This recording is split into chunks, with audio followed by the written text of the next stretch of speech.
18 horas. Notícias de Manaus, Amazonas, Brasil e do mundo. Agora na Mix. Legal, 6 horas, 1 minuto em Manaus. Boa noite pra você na sintonia certa mais uma vez, hein? Estamos juntos aqui no melhor Mix do Brasil para mais uma edição do 18 horas. Eu, ela, equipe 18 horas, Karime Leão. E aí, Carlão, boa noite. Boa. E muito boa noite pra você sintonizado aqui em 100,7. Seguimos juntos a partir de agora até às 7 da noite aqui no 18 horas. Mix. Estamos sempre contando, querido ouvinte, com a sua participação no nosso WhatsApp, que está aí à sua disposição, 994887592. Tá valendo também a sua participação para você que nos acompanha ao vivo pelo YouTube. Manda sua mensagem de texto, a gente quer saber o que você pensa a respeito dos assuntos que a gente fala aqui no 18 horas. Mix. Começando 18 horas de hoje com os destaques do dia. Estiagem no Amazonas. Ministro do Desenvolvimento e Assistência Social defende retirar pessoas que moram em áreas mais afetadas. Colégio Militar de Manaus concorre ao Prêmio Internacional Melhor Escola do Mundo. Em Manaus, empresário é preso suspeito de roubar e assassinar um idoso. Presidente Lula não deve viajar para Parintins para assistir ao festival. 6:02, boa noite mais uma vez para você na sintonia certa no melhor Mix do Brasil, agora com os destaques desta quarta-feira, 19 de junho de 2024. Nós vamos juntos até às 7 da noite em mais uma edição do 18 horas. 18 horas. Olha, hoje, hein, no nosso Rio Negro, foi mais um dia que o nível do rio não subiu. É o terceiro dia, inclusive, consecutivo, sem o nível das águas nem subir e nem descer. Ficou naquela. É a estabilidade que antecede, Karime e ouvintes, o processo de vazante. Exatamente, Carlão, é exatamente assim que fica. Bom, o Rio Negro está com o nível estabilizado em 26 metros e 85 centímetros há 3 dias. Isso só reforça as previsões de que este ano vamos enfrentar mais uma seca severa, podendo até bater o recorde do ano passado, quando o Rio Negro chegou a 12 metros e 70 centímetros, exatamente no dia 21 de outubro. Foi o menor nível registrado em 121 anos, desde a medição lá no Porto de Manaus. Karime, diante dessa expectativa aí de estiagem severa, inclusive o ministro do Desenvolvimento e Assistência Social, Wellington Dias, ele defendeu hoje que moradores de áreas de risco afetados pelas cheias e secas dos rios sejam retirados e abrigados em locais seguros. Exatamente, Carlão. A afirmação foi feita durante entrevista à rede CBN de rádio, de notícias. E o ministro disse também que as mudanças climáticas vão causar mais impactos negativos, é claro, para as famílias que moram nessas áreas. Bom, e quem tem mais detalhes a respeito da fala do ministro é a repórter Nathalie Moraes. Ela conversa ao vivo aqui com a gente. Boa noite, Nathalie. Então, o ministro disse que a questão envolve risco de morte mesmo. A gente sabe, que se a seca realmente for tão severa quanto as expectativas, a situação vai ficar muito difícil para as pessoas que moram nessas áreas mais impactadas, não é? Boa noite, Nathalie. Boa noite, Karime. Boa noite, Carlão. Boa noite, ouvintes do programa 18 horas. Exatamente, Karime, Na manhã de hoje, em entrevista à rádio CBN Amazônia, o ministro, o Wellington, só um instantinho que meu celular aqui não está tão bom. É aquele minuto que a gente para, que a gente infarta, que a gente, meu Deus do céu, apagou meu celular. Exatamente. O ministro Wellington Dias, ele que é ministro do Desenvolvimento e Assistência Social, concedeu aí uma entrevista à CBN Amazônia, trazendo os principais destaques sobre a seca e a estiagem este ano no Amazonas, Ele falou sobre o adiantamento dos trabalhos do governo federal que já começaram, inclusive ele falou sobre o adiantamento do Bolsa Família para essas pessoas que moram nessas áreas mais afetadas, o reconhecimento dos municípios em situação de emergência que esse ano podem ser antecipados, já que em muitas regiões, como lá na Calha do Madeira, os municípios mais afastados, o ministro até destacou os municípios da região ali de Benjamin Constant, Tabatinga, que são municípios que sofreram muito durante a seca do ano passado, e esse ano a gente consegue perceber que são municípios que já estão ali na ponta, assim, na ponta que a gente pode dizer assim, são municípios que já estão quase já estão em estado alarmante. Né? Porque não se recuperaram da seca da estiagem do ano passado. Exatamente. E a gente já está nesse começo aí de vazante, ou seja, a situação provavelmente vai ficar pior do que o do ano passado. Exatamente. Em Benjamin Constant, Karime, né, foi um dos municípios onde se faltou água potável, faltou alimentos, faltaram medicamentos, até porque nem mesmo, a gente sabe, os nossos rios são as nossas estradas. E aí não tinha como chegar, não tinha como escoar, não tinha como chegar nada a Benjamin Constant, então foi um dos municípios mais afetados. E aí a orientação é que essas pessoas sejam removidas para abrigos e locais mais seguros. Inclusive, durante a entrevista, o ministro destacou o investimento que vem sendo feito pelo governo federal de mais de 80 milhões de reais aqui para nossa região, para a construção desses abrigos para essas pessoas. Ele, inclusive, durante a entrevista, falou sobre a dificuldade, muitas vezes, das pessoas em deixarem essas áreas, né? A gente sabe. Vai deixar sua casa, né, gente? Não é só a sua casa, eles vivem mesmo dali, eles vivem daquilo, né? Entendi. São pessoas que vivem da agricultura familiar, são pessoas que têm na terra não só o seu alimento, mas a sua vida, né? Eles tiram muitas vezes do plantio, então, assim... Difícil deixar tudo isso para trás. Exatamente, Karime, mas é melhor deixar agora e depois ser tarde demais e acabar acontecendo o pior. O ministro até destacou toda a questão que o Rio Grande do Sul passou, né, nos últimos meses, nos últimos dias, né, que foram mais de 180 mortos. Então, para que a gente não venha ter, são dois extremos, mas são crises climáticas, né? E dessa vez o governo federal foi alertado da possível situação que nós enfrentaremos aqui nos próximos meses, e foi exatamente sobre esse alerta e sobre esses investimentos que o ministro falou durante a entrevista. Vamos conferir aí uma breve fala do ministro Wellington Dias em uma entrevista concedida na manhã de hoje à CBN Amazônia. Se trata de risco de vida, ou seja, quem mora ali tem é só uma enchente que consegue sair, mas quando vem de forma brusca, violenta, ali tem morte, ali tem a perda de vida humana. Então, esse mapeamento, ele foi trabalhado no ano passado. No Brasil, a gente listou 3.700 pontos de risco, 3.700 em todo o país, várias áreas do estado do Amazonas e na região da Amazônia, e, é claro, agora o presidente liberou 84 bilhões dentro do programa de aceleração do crescimento, que é para se trabalhar essas ações preventivas. 18 horas. Karime e Carlão, ouvintes do programa 18 horas, ouvimos aí a fala do ministro Wellington Dias, ele que é ministro do Desenvolvimento Social e Assistência Social.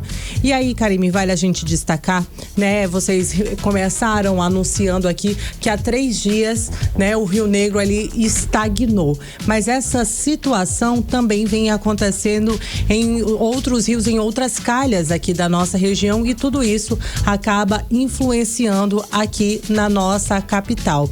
Em 2023, a gente registrou aí a maior seca da história dos últimos 120 anos, né? Foi uma situação bastante preocupante, e aí a gente sabe, os nossos rios já estão descendo, eles nem se recuperaram, por isso existe uma preocupação muito grande. Ainda durante a entrevista, o ministro falou sobre a situação do Bolsa Família, né? Ele anunciou a antecipação do pagamento do Bolsa Família, que existem municípios que já tiveram situação de emergência ou calamidade. Se esses municípios, né, já registrarem toda essa situação, a partir da próxima segunda-feira, esses pagamentos já podem ser feitos para essas famílias que são prioridade. O governo federal já fez essa autorização. Então, assim, a gente sabe que muitas vezes para essas famílias que tinham ali na agricultura, né, o seu ganha-pão com toda essa situação, né, da estiagem, fica mais difícil. A antecipação do Bolsa Família, com certeza, é uma mão na roda nesse momento de tanta dificuldade. Essencial, sem dúvida alguma, Nathalie. Boa noite, Karime. Obrigada pelas informações, Nathalie Moraes. Valeu, Nathalie. Tá feia a coisa, hein, Karine? Nossa, Carlão, e a gente está sabendo que tudo está caminhando para que as populações ribeirinhas fiquem novamente isoladas, porque, digo até mais isoladas, porque elas já estão, a gente já está noticiando aqui que essas cidades, várias localidades ainda não se recuperaram.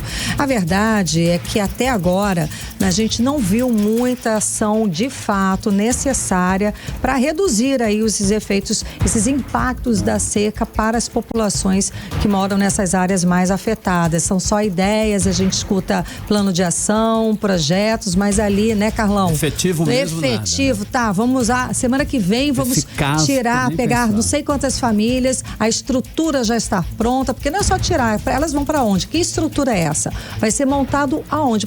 Aonde que essas pessoas vão ficar? Como é que elas vão viver, né? Como que elas vão viver? Porque não é assim. Elas dependem daquilo lá. Muitas se sustentam onde elas moram, né? Exato, Carlão. Então a gente só escuta o discurso. Vamos Será tirar. que vai ficar para a última hora? Aí é que tá, né? Com certeza é o que a gente está vendo que vai acontecer. Vão deixar tudo para a última hora e fazer o que a gente já sabe que é a cartilha dos políticos, né? Decretar calamidade pública, receber recursos a fundo perdido e gastar tudo sem licitação. Para beneficiar, sabe-se lá quem, né? Ou gastar em festa, em cachê de show, que foi o que nós vimos no ano passado, o prefeito indo em Brasília, dizendo que a população está sofrendo com a seca, pedir recurso e gastar com cachê de show. Quer dizer, isso não faz o menor sentido. Bom, a verdade é que a maioria não está nem aí para a população e para como essa população vai enfrentar a seca. Na realidade, Karine, é preciso ter um protocolo, sim. Olha aí, verdade. Né? Tanto para a cheia quanto para a seca. Até porque esses fenômenos naturais aí podem... tendem, inclusive, a ser mais extremos e mais frequentes. E nós temos visto isso com frequência ao longo dos últimos anos. As mudanças climáticas estão aí, todo mundo está vendo e é um fato. E todos temos aí de nos adaptarmos a esse processo. Não dizer mais que fomos surpreendidos. Principalmente, é claro, quem é responsável por tomar conta das pessoas, do povo, que é o governo. São ações bem planejadas, podem diminuir, sim, muito as consequências desses fenômenos aí que estão acontecendo com frequência. É sempre assim, Karine. 6h13, você no melhor mix do Brasil. 18 horas. Agora nós vamos falar de educação. Educação é um tema importante. Aqui o Colégio Militar de Manaus está concorrendo ao Prêmio Internacional Melhor Escola do Mundo, promovido pela T4 Education, T4 Education, é isso? Deve ser T4 Education, mas o importante, cara, é a melhor escola do mundo. Olha que está concorrendo, acho que já entrar para essa concorrência aí, para disputa do prêmio internacional, mega que já está valendo. O Colégio Militar de Manaus foi selecionado aí na categoria Inovação por oferecer curso regular de ensino à distância, o famoso EAD hoje em dia. Isso para as áreas remotas aqui da região. Quem tem mais detalhes a respeito do assunto é o repórter André Meirelles. Ele conversa ao vivo aqui com a gente. Boa noite, André. Então, esse reconhecimento chega depois de 22 anos, não é? Olha o tempo aí, carinho, Carlão. Muito boa noite para vocês. Boa noite para você que nos acompanha aqui na 100.7. Você também que nos acompanha através do YouTube. Olha, a indicação ao prêmio Melhores Escolas do Mundo coloca o Colégio Militar de Manaus em um patamar elevado ao reconhecimento nacional e internacional. Porque, além do Colégio Militar aqui de Manaus, outras 3 escolas brasileiras foram também indicadas em diferentes categorias. Por exemplo, o Colégio Militar de Manaus, ele foi indicado porque ele tem se posicionado como um pioneiro na educação à distância, com um projeto que eles têm aí que alcança estudantes em lugares remotos da Amazônia e também no exterior.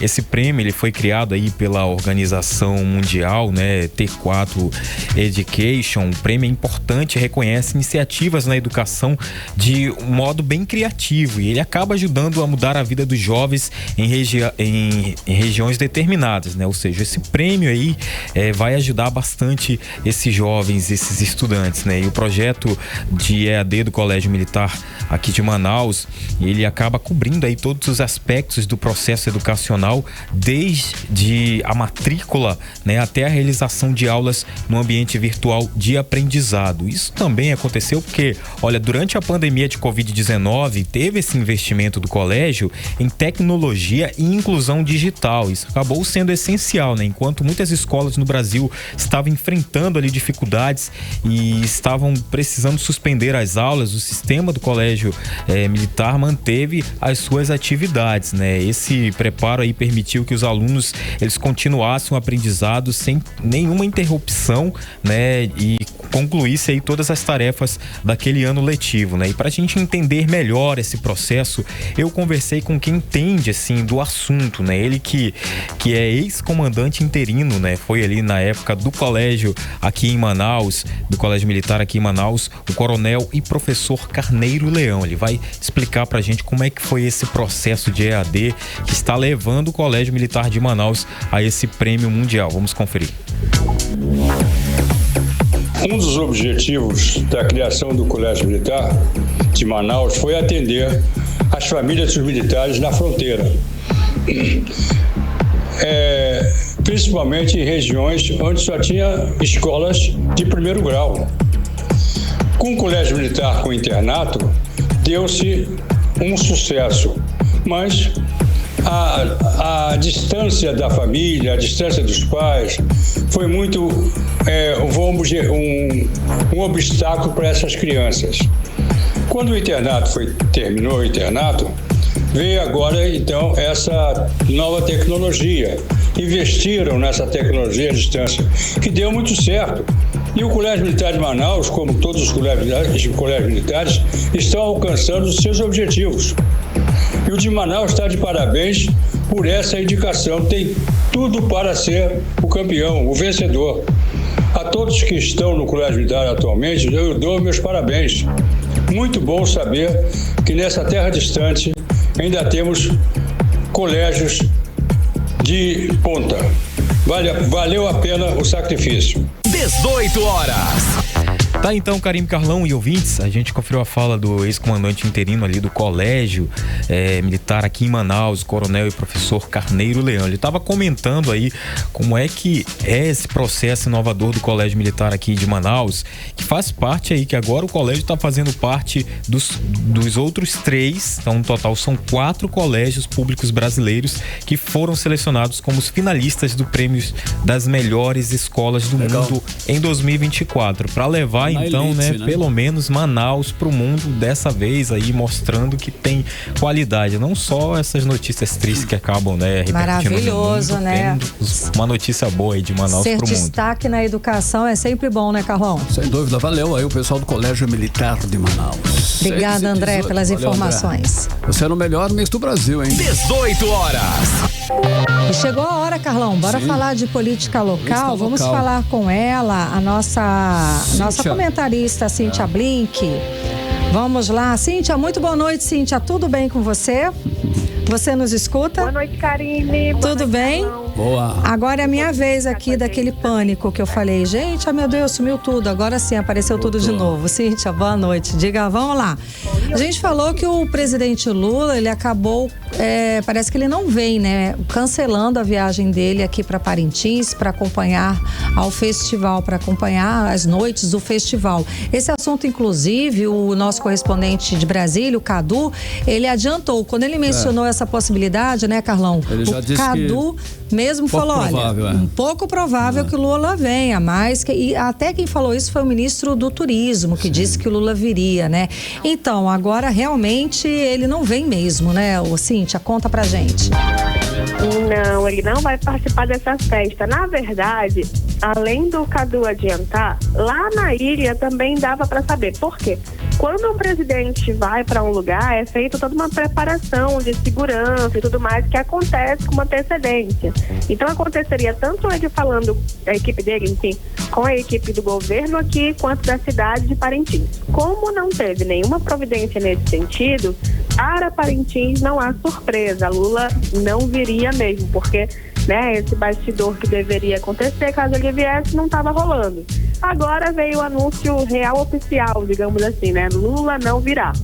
O presidente, ele se deslocaria aqui para a festa de Parintins, mas ele falou que enquanto os gaúchos estivessem enfrentando dificuldade, ele não teria como participar nem dessa festividade, nem de qualquer outra. Então, como a coisa no Rio Grande do Sul ainda continua difícil, Lula não vem. Esse é o anúncio dito aí pelos apoiadores do presidente Lula, né? Estou falando aqui em especial do pré-candidato a prefeito de Manaus, Marcelo Ramos.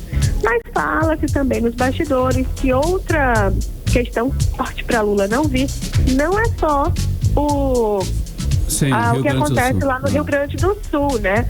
Mas também o fato dele não ter o que entregar por aqui. Por exemplo, a BR-319 ainda é uma questão a se resolver. Então ele viria para a festa, mas ao mesmo tempo viria, digamos assim, de mãos vazias. Não poderia soar muito bacana. O fato, independente de qual foi aí o que pesou mais, é que Lula não virá para Parintins. E Parintins, lembrando, é um lugar onde Lula teve uma eleição muito boa, né? Pelo menos na última eleição. O Amazonas é mais à direita, mas em Parintins Lula foi preferência. Karine, Carlão. Agora, e pegou muito mal também, né, Cíntia, a viagem que ele fez pro Dia dos Namorados, com a Janja, com a primeira-dama, e aí ele foi muito criticado. Poxa, o Rio Grande do Sul e tal. Daí queimaria mais ainda, né, o filme dele, né, Carlão? Eu imagino que isso tenha colocado ele na balança para não vir também, né? Verdade. Entre outros fatores aí que eu acho que ele não... Mas tudo bem. Continuando em Parintins, Cíntia Blink, a gente sabe que Parintins lá, a política lá é diferenciada, né, cara? Lá tem altas pernadas lá. Eita. Inclusive boi voa, né, na política de Parintins, né, Cíntia Blink. Grandes acordos políticos inesperados podem acontecer. Tem algum já previsto, Cíntia Blink, para esse ano, para essa eleição agora? Como é que tá? Olha, eu não posso adivinhar, que ainda não tá caindo na coluna que é adivinhação. Mas o que eu consigo te falar é que já aconteceu, sim, de Parintins ser um lugar... Parintins é um lugar onde todo mundo se encontra, certo? Naquele bastidor, não importa se você é azul, se você é vermelho, os políticos estão no mesmo camarote, eles se encontram, eles se conversam. É um lugar um pouco mais distante de Manaus, aí as diferenças caem um pouco, muita conversa, um ar mais de festividade. Você lembra até que ano passado foi quando o governador Wilson Lima e o Bi Garcia ficaram quase amigos, prefeitos de Parintins. Sim. Bateram foto ali, bateram parabéns juntos pro Wilson Lima. Lembra que teve essa imagem ano passado e tudo mais? Sim, lembro. Pois é.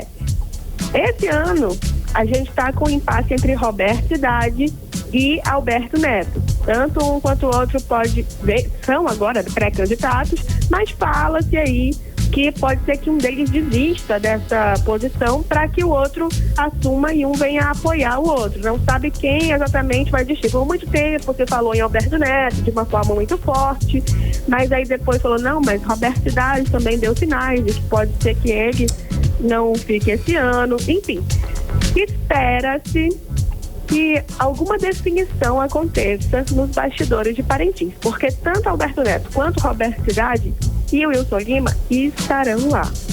Então, essa conversa pode muito bem acontecer e voltarem para Manaus prontos para anunciar o que vai acontecer de fato. Boa. Não seria surpreendente, novidade, né? Essa decisão de lá, porque a gente já viu coisa desse tipo acontecer, viu? É verdade. Inclusive, quem não estava presente em Parintins se arrependeu de não ter ido para não colocar a sua voz ali. Nesse momento, Parintins passa a ser um lugar muito político enquanto o festival acontece. Tem a festa lá no Bombódromo, mas nos bastidores de tudo acontece, viu? É verdade, é verdade. Agora, Cíntia, vamos lá, o polêmico e absurdo projeto do aborto ainda está repercutindo entre os políticos locais, gente. Bom, dessa vez conta pra gente quem é que saiu em defesa desse projeto de lei, Cíntia? Foi ontem eu falei aqui sobre os vereadores, Sim, né, que falaram e tudo mais. Dessa vez, a deputada Débora Menezes, que até tem se voltado aí para questões da infância e tudo mais, ela deu uma entrevista num portal de notícias que é o Radar Amazônico e ela apresentou uma fala. E aí teve repercussão de todos os lados. O que eu tô achando curioso é que tem gente falando assim, olha, eu sou de direita, mas penso isso e aquilo. Bom, a frase dela foi a seguinte, aspas pra deputada. Um bebê de 22 semanas que tem condições de estar vivo fora do útero de sua mãe. Aquela mãezinha, independente de ser mais nova, ela vai ter que passar por um parto. Ela vai ter que decidir se ele vai nascer morto ou vivo. Porque se ele nasce e ela mata, é infanticídio. Aí, se ele nasce morto, não seria crime? Tirar a vida não seria crime? Ela trouxe essa aspa. E aí, nos comentários, ninguém poupou muita deputada, não. Não teve quem apoiasse, mas na maioria aqui, foi de gente falando que mãe, criança não é mãe, né? Que quem é vítima de estupro não pode ser chamada de mãe. E da injustiça da pena para o estuprador ser maior do que, no caso, para... Não, ao contrário. A pena para a pessoa que comete... menor, exato. É de 10 anos a máxima do estupro, enquanto a máxima do homicídio simples é 20. Exato. E aí a menina que fosse pedir os direitos, né, de abortar a vítima de estupro estaria enquadrada nesse crime de 20 anos de prisão. Absurdo. Não, exatamente. Não sei nem o que dizer. Vamos lá. Também teve gente falando assim que... E depois, se a pessoa descobrir depois de 22 semanas ou não conseguir atendimento até 22 semanas, ainda que ela descubra, mas buscar fazer o procedimento e o hospital público não conseguir fazer isso no prazo. Enfim, são vários questionamentos que são feitos à deputada enquanto ela publicou aí esse vídeo. E então, assim, mesmo no público dela, tá? No Instagram dela mesma, que em teoria seria o lugar onde ela seria mais acolhida, porque é o público de casa, digamos assim. Certo. Há muitos questionamentos. O assunto, né, Carlão, a gente sabe que é polêmico, né? Não tem como. E Cíntia Blinks, estão acusando agora a Assembleia Legislativa do Amazonas de não ser tão transparente quanto ela diz ou quanto ela deveria ser. Virou até caso de justiça. O que está acontecendo na Casa do Povão? Pois é, o advogado Eduardo Bessa, ele entrou com uma ação popular. Isso aí qualquer um de nós pode entrar, viu? Sim. O nome é esse até propositalmente. Porque ele não consegue encontrar informações que são básicas. Como, por exemplo, ele mesmo já foi servidor da casa, ele é ex-servidor, e ele não consegue saber o quanto ele já recebeu da casa, não consegue ter acesso a esse tipo de informação. Ele traz também que o Ministério Público investiga um contrato de locação de equipamentos da empresa Amazonas Produtora, que é de 16.900.000, e não é possível encontrar esse contrato no portal da transparência. Eu fui atrás e não dá para encontrar, não é esse contrato não, é nenhum contrato, não existe aba contratos, o que é estranhíssimo. Também fala sobre as viagens, há denúncias de que agora estão sendo compradas aí, estão sendo providenciadas, enfim, diárias, de passagens e tudo mais, para as pessoas irem para Parintins, servidores da Assembleia. Então fui atrás de ver onde é que tem as viagens e realmente tem registro, só que apenas depois que ela já foi feita. Então eu vou esperar o mês de junho fechar para ver se eu encontro o que está tendo aí de denúncia. Mas que a Assembleia tem uma transparência pouquíssimo transparente não é segredo para ninguém. Segredo é porque que isso ainda não mudou em tanto tempo. A gente vai seguir acompanhando para ver que fim leva aí, porque já foi parar na justiça, vamos ver o que a justiça vai dizer. Mas eu trago mais informação para você amanhã. Valeu, Cíntia. Obrigada, Cíntia. Até amanhã. Até amanhã. Agora Obrigada. Valeu. 6h29, você no melhor mix do Brasil. 18 horas. Agora um caso de polícia, hein? O empresário dono de um restaurante em Manaus foi preso suspeito de fazer parte de um grupo de criminosos que roubou R$500 mil de um idoso de 67 anos. Inclusive matou ele no ano de 2016, no estado de Pernambuco. Desde então, o criminoso estava foragido, Karine. Confusão, né, Carlão? Segundo a Polícia Civil aqui do Amazonas, o suspeito e mais 3 pessoas abordaram a vítima, esse idoso, a anunciar o roubo. Depois do roubo, o grupo matou o idoso com 4 tiros. Bom, o repórter André Meirelles, ele traz mais notícias, mais informações a respeito do assunto. Vamos acompanhar. O foragido de Pernambuco, Cláudio Alberto da Silva, condenado a 18 anos de reclusão por envolvimento no latrocínio de um comerciante no município de Goiânia, em Pernambuco, e preso nesta terça-feira, era líder de uma quadrilha especializada em assalto e dono de um restaurante no bairro Vieralves, na zona centro-sul de Manaus. Segundo o delegado Cícero Túlio, o homem estava escondido em Manaus há cerca de 8 anos e usou o dinheiro da vítima, cerca de R$500 mil, para montar o negócio. Um comerciante com 4 disparos é subtraído dessa vítima R$500 mil, vindo para o estado do Amazonas, onde permaneceu aí por cerca de 8 anos, escondido, e montou um estabelecimento comercial do tipo restaurante de comidas típicas do Nordeste. Com o pedido de apoio dos policiais civis lá de Pernambuco, passamos a realizar diligências e conseguimos identificar que ele seria um dos proprietários desse restaurante, fazendo aí um monitoramento durante algumas semanas. E na tarde de ontem decidimos deflagrar a ação policial, culminando com o cumprimento dessa ordem de prisão decorrente de sentença condenatória. Cláudio Alberto da Silva, depois da audiência de custódia, deve retornar ao estado de Pernambuco para dar início ao cumprimento da pena. Outro caso é da prisão de Fabrício dos Santos Gonçalves, de 42 anos. Ele foi preso na Operação Iscariotes, suspeito de envolvimento no assassinato do instrutor de jiu-jitsu James Nascimento Mota, de 49 anos. O suspeito do crime foi ao velório da vítima e consolou a família. A operação ainda prendeu 3 pessoas. O crime ocorreu no dia 8 de março deste ano, na rua 5 de setembro, no bairro São Raimundo, na zona oeste de Manaus. Laís Cavalcante, esposa de James, acredita que a morte do marido foi por causa do dinheiro da vítima. Acreditamos que foi por causa disso. Foi por causa disso que ele fez isso com James, por causa do dinheiro. E o dinheiro que não era dele. Era um dinheiro que foi suado, foi trabalhado, que ele trabalhou muito, ralou muito para construir tudo que ele estava construindo. Então, o único motivo que nós sabemos é esse. Ele morreu por causa do dinheiro dele, que era dele. Ele não estava devendo nada para ninguém. Segundo a Polícia Civil do Amazonas, a morte está relacionada ao comércio de ouro. Fabrício dos Santos seria sócio de James e a motivação do crime teria sido uma dívida no valor de R$300 mil que o suspeito tinha com a vítima. Segundo informações de testemunhas, o instrutor estava dentro do veículo quando foi abordado por homens armados que atiraram nele. James foi atingido por disparos de arma de fogo ao chegar à academia em que treinava.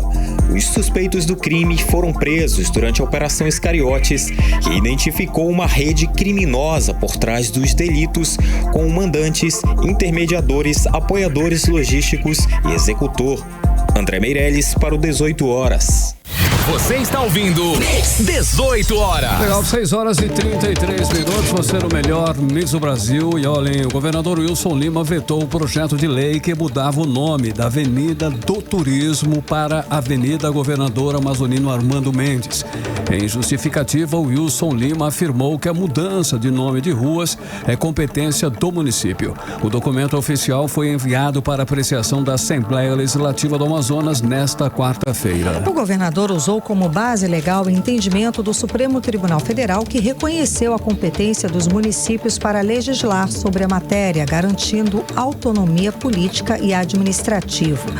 A Lei Orgânica de Manaus também estabelece que a alteração de denominação de vias e logradouros públicos deve passar pela avaliação da Câmara Municipal e do prefeito de Manaus. Olha, além disso, a decisão destaca que a Avenida do Turismo está definida como parte da região turística de Manaus pela Lei Orgânica e é considerada um corredor urbano pelo plano diretor da cidade. A mudança de nome, além de desrespeitar a competência municipal, poderia gerar confusão com as regras do plano diretor. Bom, independente da questão técnica, é importante lembrar que esse projeto teve aprovação unânime dos deputados, que reconheceram o valor e o legado de Amazonino Mendes para Manaus e para todo o estado do Amazonas. Um projeto de autoria do deputado comandante Dan, do Podemos, e Fica aqui o registro de agradecimento da família do saudoso governador amazonino Mendes. Olha, um legado que será difícil ser igualado por qualquer outro político do estado. O amazonino foi 4 vezes governador, 2 vezes prefeito e 1 vez senador. Deixou obras marcantes em todos os municípios, revolucionou a cultura, a saúde e a educação. Foi um governador visionário e suas obras até hoje movimentam sim a economia do estado do Amazonas, trazendo desenvolvimento social para os amazonenses. Temos o exemplo da UEA, que já formou mais de 60 mil médicos, enfermeiros, dentistas, engenheiros, advogados, professores e tantos outros profissionais. E Amazonino fez tudo isso arrecadando muito menos que o atual governador. Amazonino construiu quase todos os hospitais da cidade, enquanto o atual governador não fez um único hospital sequer. São diferenças gritantes que, no fundo, podem explicar a decisão de vetar uma lei aprovada por unanimidade pelos deputados. Olha, vale lembrar que a Avenida do Turismo foi uma obra feita por Amazonino e foi apenas um dos projetos na área do turismo, como a Ponta Negra, a restauração do Teatro Amazonas, a revitalização do Centro Histórico, como projeto Belle Époque, tendo Robério Braga como secretário de Cultura na época. Temos que destacar também as obras grandiosas feitas quando Gilberto Mestrinho, Eduardo Braga e Omar Aziz passaram pelo governo. O Amazonas cresceu e se desenvolveu muito com Gilberto Mestrinho, Amazonino, Eduardo e Omar.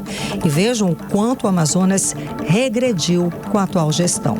Um governo de estatura política, inexpressiva administração.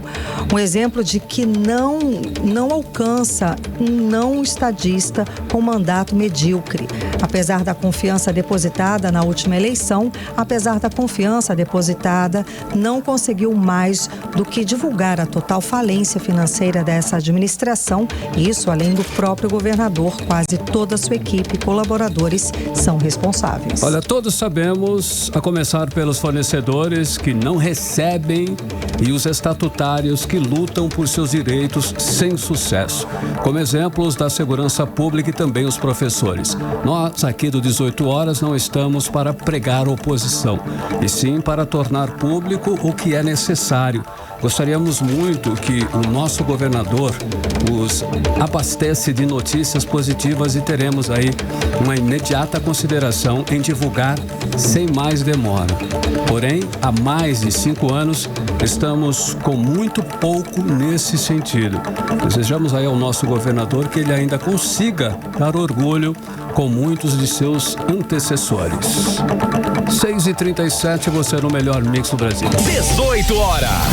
Seguimos com o 18 horas de hoje. Daqui a pouquinho você confere em Brasília as ações para a dragagem dos trechos do Rio Amazonas e Rio Solimões. Detalhes em instantes para você. 18 horas.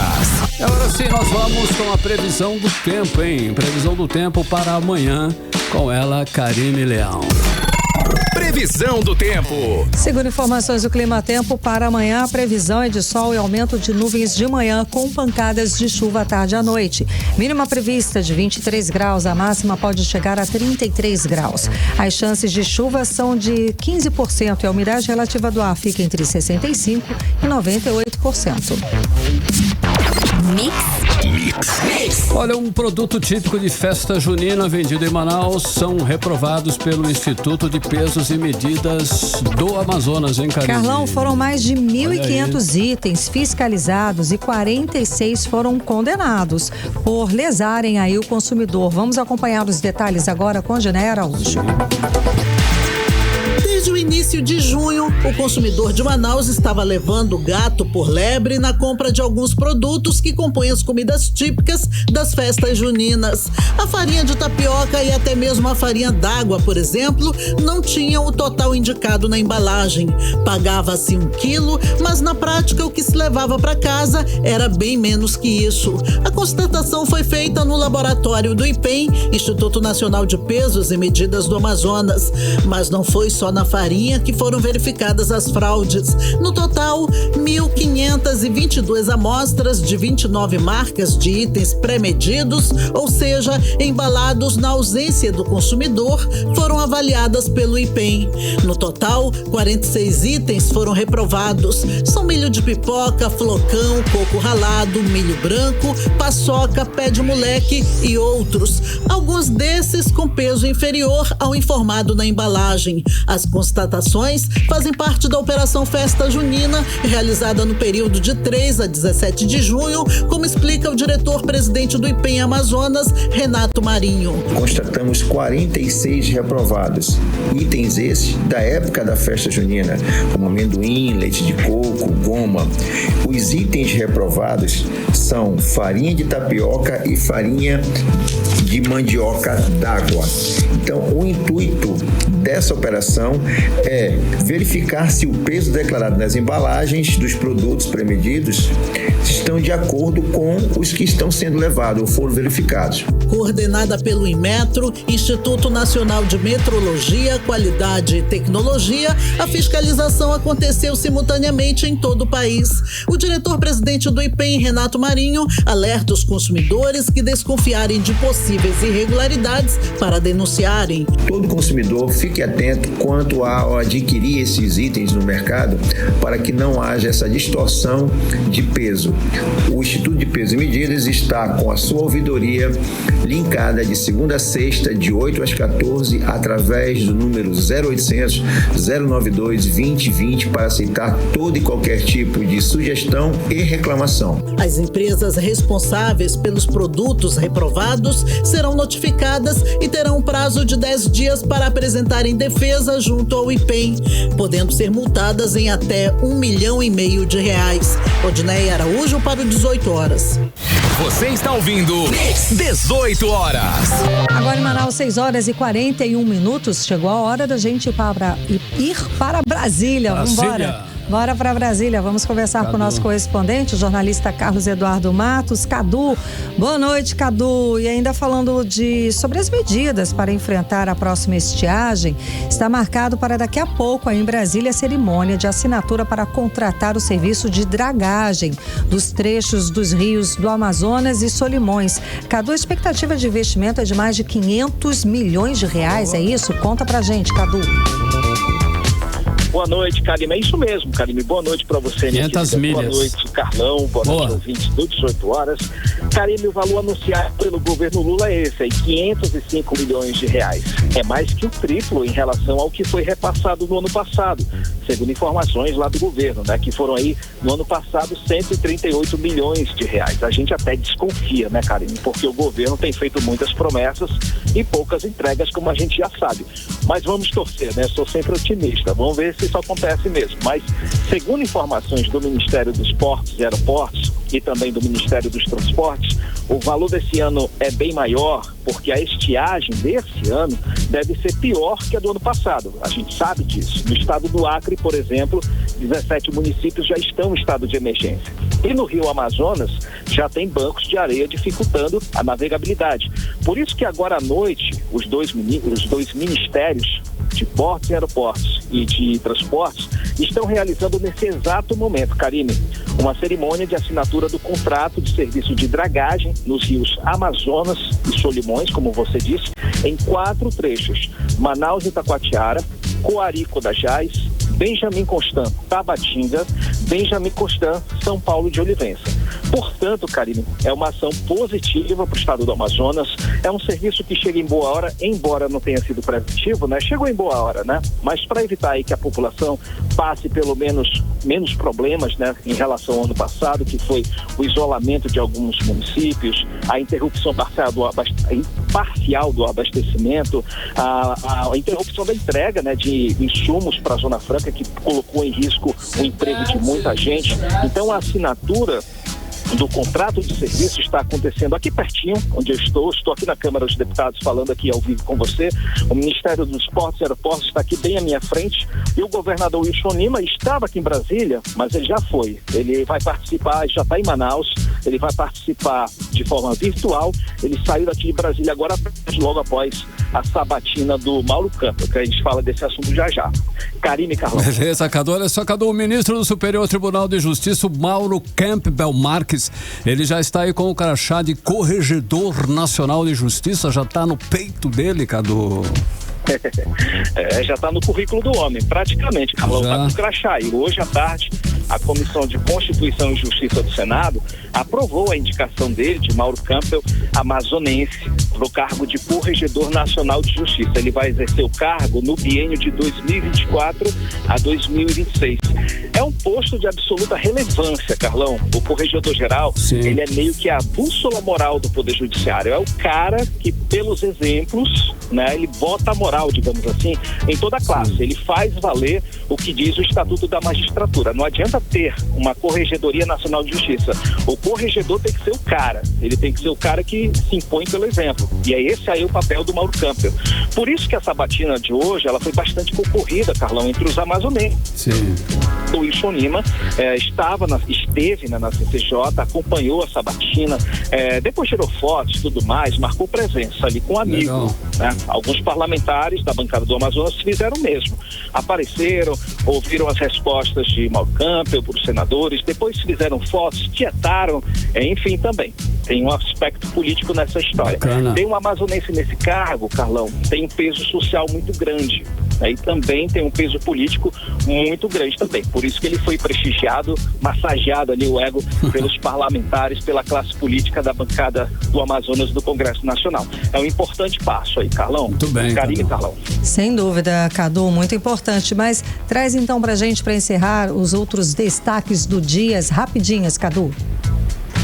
Bora, que hoje tem muita rapidinha, Karine, Carlão. A gente começa falando do deputado Silas Câmara, que hoje ele assume, a partir de hoje, o comando da bancada evangélica do Congresso Nacional, que hoje conta aí com 203 deputados e 26 senadores. É uma das principais bancadas do Congresso Nacional. Faz parte do acordo, viu, Karine? Não houve que o Eli Borges caiu, ele entrou, não. Faz parte do acordo. Tem um acordo nessa história. Desde o ano passado, 2023, ele divide a liderança da bancada com esse deputado, Eli Borges. Ele é do estado de Tocantins, que tem uma postura mais rígida, intransigente, ele é mais ideológico e ele tem um distanciamento maior com o governo Lula. Ele é o cara que fala mais com os parlamentares evangélicos mais inimigos, digamos assim, da base do governo, né? O Silas Câmara, ele é exatamente o contrário. Ele, embora seja uma grande liderança da Assembleia de Deus, no norte do país, norte e nordeste, digamos assim, ele é mais pragmático, ele é mais disposto a negociar com o governo. E foi essa a postura dele quando ele esteve na liderança da bancada no fim do ano passado. E ele assume agora a bancada bem no meio dessa bronca, que é o tal PL do aborto, né? Que é uma pauta encampada pela bancada evangélica. Mudando de assunto, Karine, a gente fala do deputado Saulo Viana, que ele hoje conseguiu uma vitória importante na Comissão de Integração Nacional, que é da Câmara dos Deputados, na qual ele faz parte, retirando de pauta um projeto de lei que cria uma zona franca no Vale de Jequitinhonha. Vale do Jequitinhonha, lá em Minas Gerais. Você lembra desse assunto, Karine? Sim, a gente falou aqui. A gente falou desse assunto, né? Tem um deputado do estado de Minas, ele apresentou um projeto de lei tentando criar uma zona franca nos moldes da Zona Franca de Manaus. Ele fez um Ctrl-C, Ctrl-V, pegou a lei da Zona Franca de Manaus, jogou dentro da justificação do projeto dele e apresentou. E o projeto estava passando, até que entrou pelo caminho na Comissão de Integração Nacional o Saulo Viana. E aí ele conversou hoje com o presidente da comissão, conversou com demais deputados, e aí ele fez um acordo para retirar esse projeto. E como esse projeto ele foi retirado, é possível, provavelmente, aí que esse projeto seja arquivado. Então, bacana, né? No meio de uma crise política e econômica do nosso país, vai criar uma zona franca? Não dá, né? Ainda mais nos moldes da Zona Franca. É muita ignorância sobre o que é a Zona Franca de Manaus. Agora, Karime, para a gente finalizar, viu? Falando em PL do aborto, hoje teve uma grande manifestação aqui em frente à Câmara dos Deputados contra essa proposta.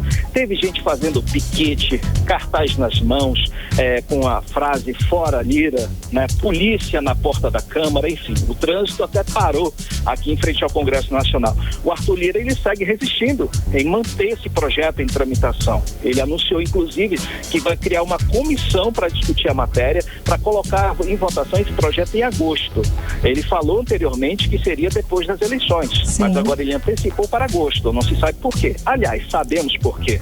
Ele está dando essa sobrevida, dando fôlego aos deputados evangélicos, porque está em jogo a sucessão dele na Câmara dos Deputados. No ano que vem tem votação, tem eleição, e ele está querendo os votos desses 203 deputados da bancada evangélica, em troca aí favorecendo o PL do aborto. Mas é tem negociação política, tem só porque o objetivo é a negociação política. Ele está preocupado com ele, né? O resto como diz um jornalista amigo nosso, rame-rame.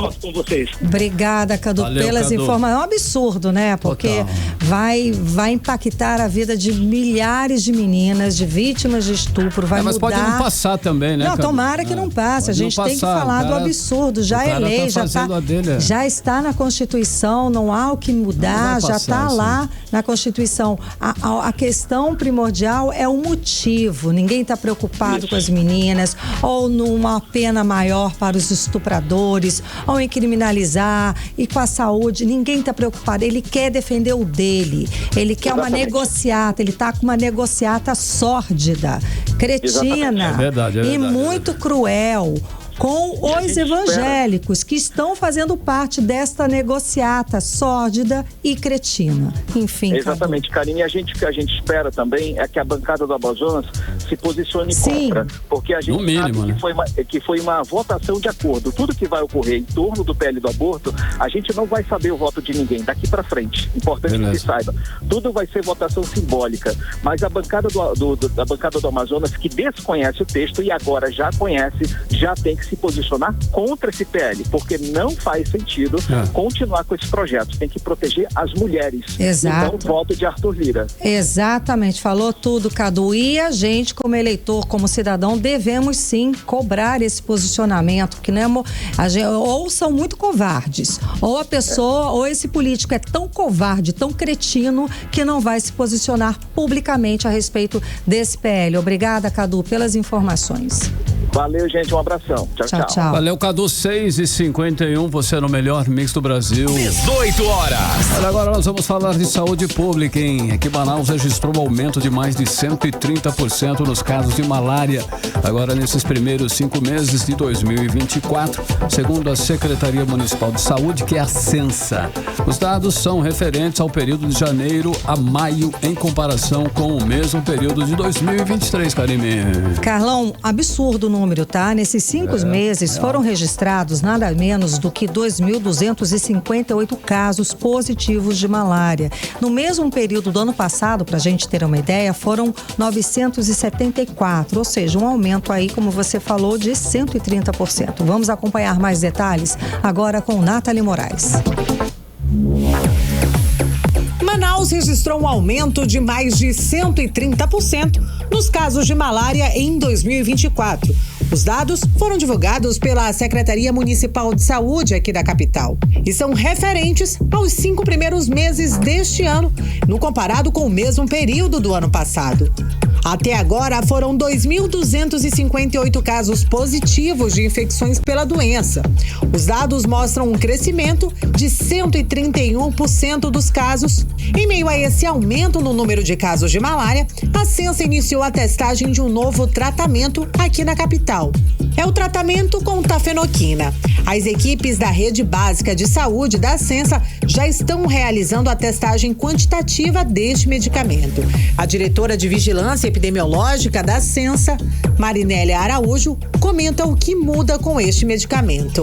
O tratamento, com a implementação da tafenoquina e do teste de SSPD, o tratamento ele reduz de 7 para 3 dias. Isso faz com que tenha uma melhor adesão na questão do paciente e com isso nós temos um controle maior da questão do agravo de malária, que ainda é um problema dentro da capital Manaus e também do estado do Amazonas. Ainda segundo Segundo a Censa, as localidades mais afetadas pela malária estão na zona rural aqui da capital.